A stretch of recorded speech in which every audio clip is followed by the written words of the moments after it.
Sai Satcharitra, Chapter 3. Sai Baba's sanction and promise, assignment of work to devotees, Baba's stories as beacon, light, his motherly love, Rohila's story, his sweet and nectar-like words. Sai Baba's sanction and promise. As described in the previous chapter, Sai Baba gave his complete assent to the writing of the Satcharitra and said, I fully agree with you regarding the writing of Satcharitra. You do your duty, don't be afraid in the least. Steady your mind and have faith in my words.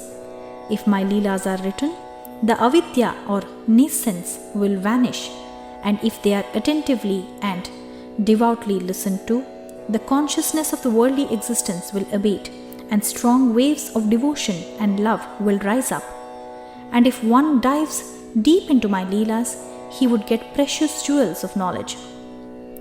Hearing this, the author was much pleased, and he at once became fearless and confident, and thought that his work was bound to be a success.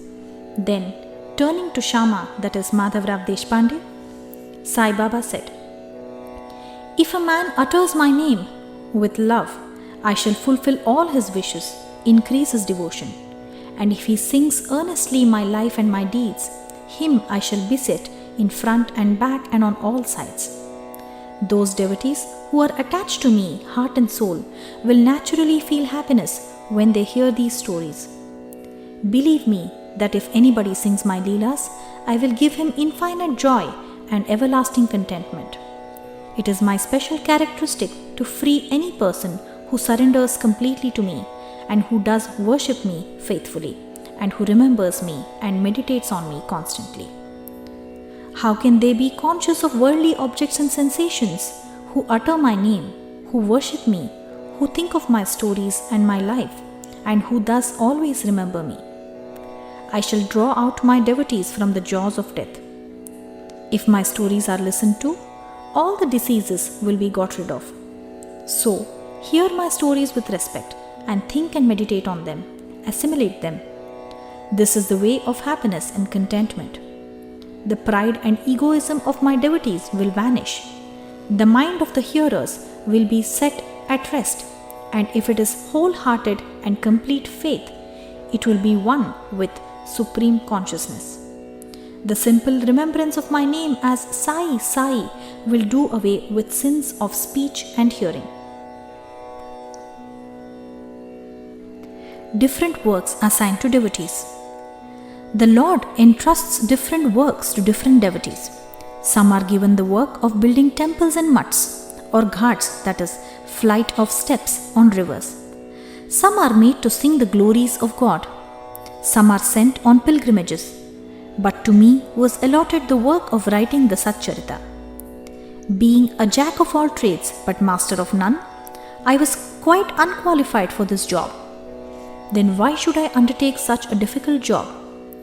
Who can describe the true life of Sai Baba? Sai Baba's grace alone can enable one to accomplish this difficult work. So, when I took up the pen in my hand, Sai Baba took away my egoism and wrote himself his stories. The credit of relating these stories, therefore, goes to him and not to me.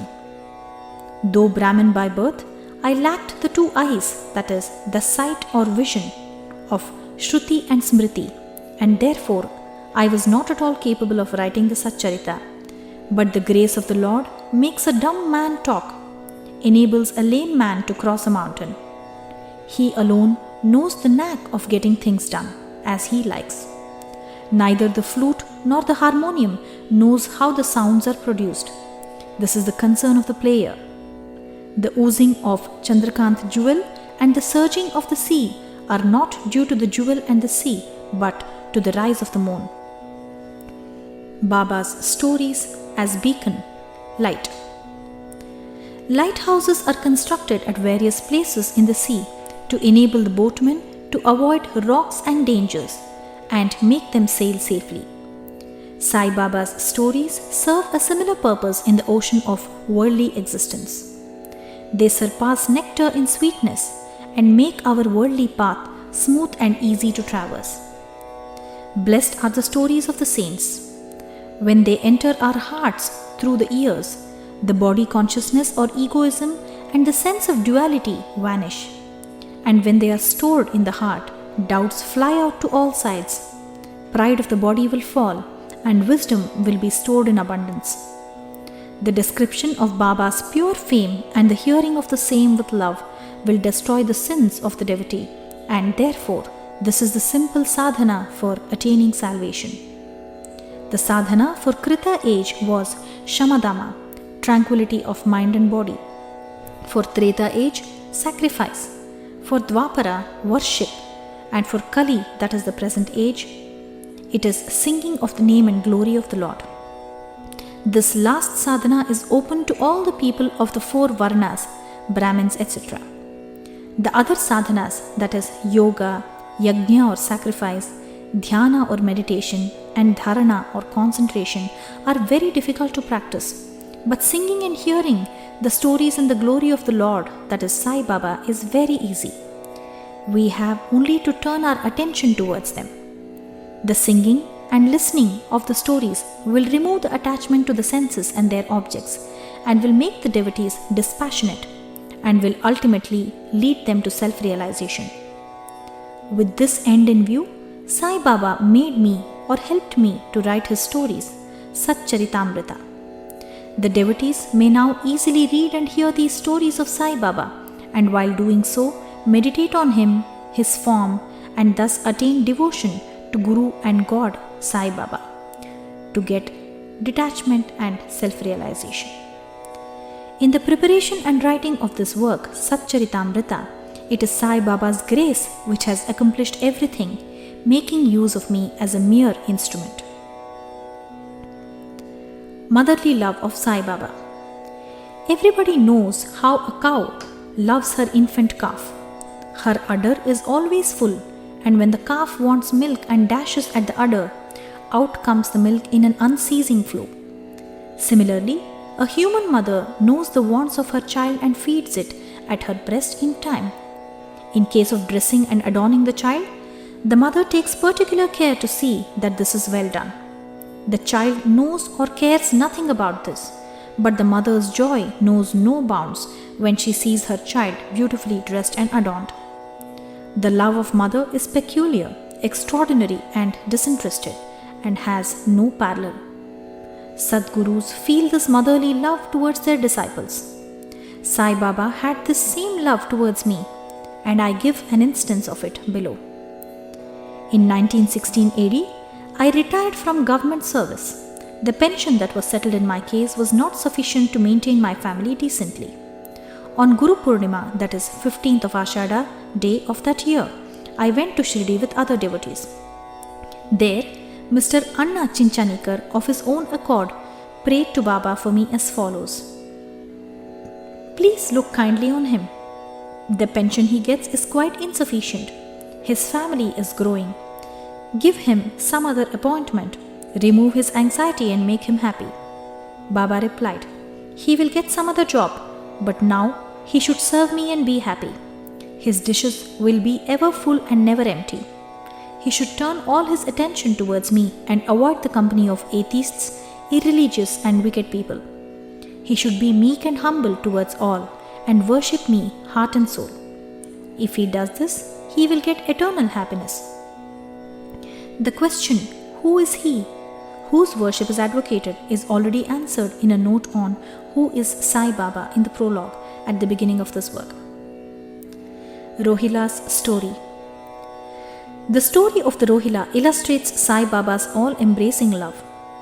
One Rohila, tall and well-built, strong as a bull, came to Shirdi wearing a long kafni or robe and was enamored of Sai who stayed there.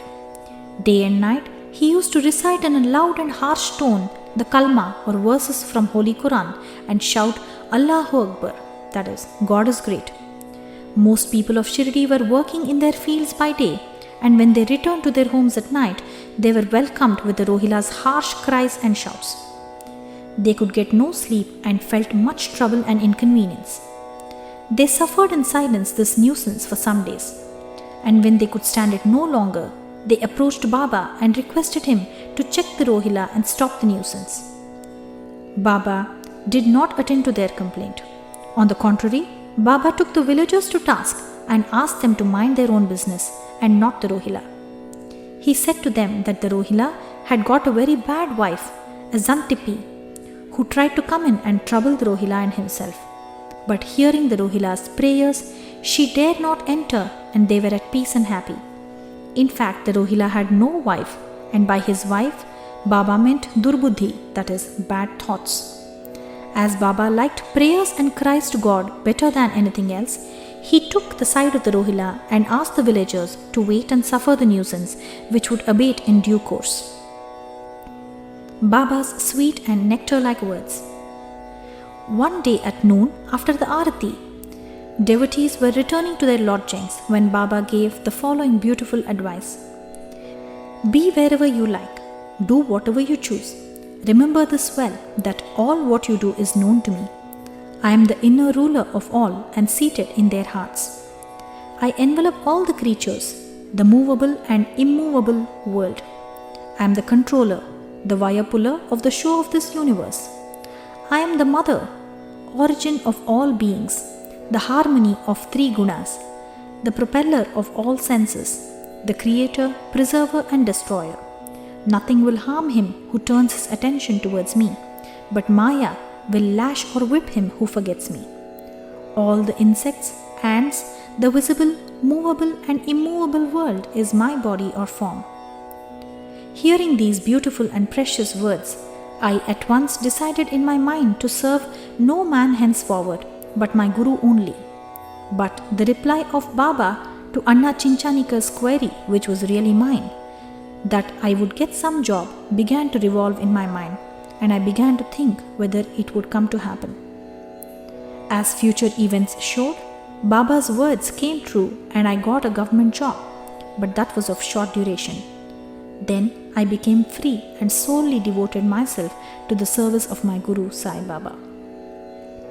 Before concluding this chapter, I request the readers to leave out the various hindrances, that is, indolence, sleep, wandering of mind, attachments to senses, etc., and turn their whole and undivided attention to these stories of Sai Baba. Let their love be natural. Let them know the secret of devotion. Let them not exhaust themselves by other sadhanas. Let them stick to this one simple remedy, that is, listening to Sai Baba's stories. This will destroy their ignorance and will secure for them salvation. A miser may stay at various places, but he always thinks of his buried treasure. So let Sai Baba be enthroned in the hearts of all. In the next chapter, I shall speak of Sai Baba's advent in Shirdi. Bow to Shri Sai, peace be to all.